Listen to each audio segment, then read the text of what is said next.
लुटाना है। कुछ दिन बाद ससुराल मुझे जाना है। ए सुन रहे हो, कम सिंह जवानी नहीं हमको लुटाना है।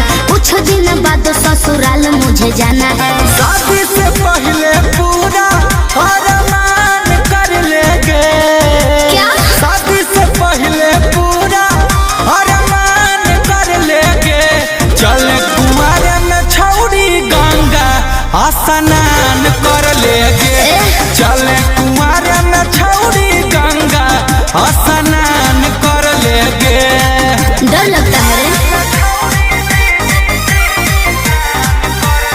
Music by Arya Sharma.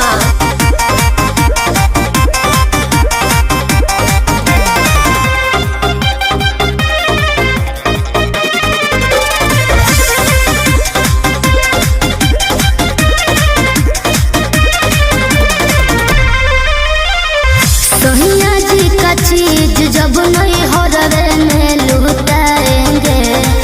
कौन मुँह लेके ससुराल अपना जाएंगे।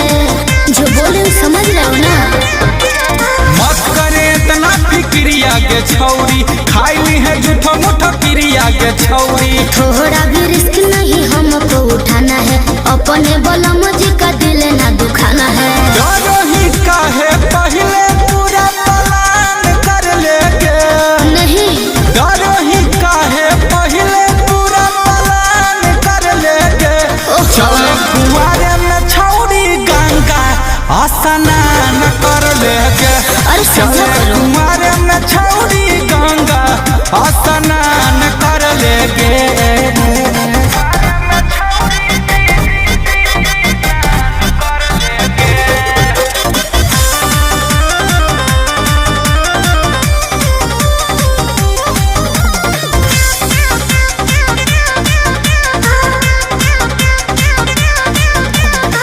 छोड़ो मेरा पीछा, तुझसे बात नहीं करेंगे।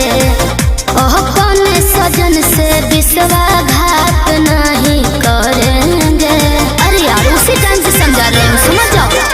कहिए से रख ले हनी देखे हमरा यास गे। कर दमी मना हमरा हलाई ने विश्वास गे। तेरा बहकावा में हमको नहाना है। सोने साथ गंगा जी में डुबकी लगाना है। अमन बेला गुंजन के सम्मान कर लेंगे। अच्छा जी। अमन बेला गुंजन के सम्मान कर लेंगे।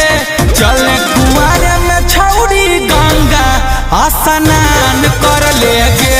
चले कुआरे में छौरी गंगा स्नान कर लेंगे। अच्छा ठीक है, सोच के बताती हूँ।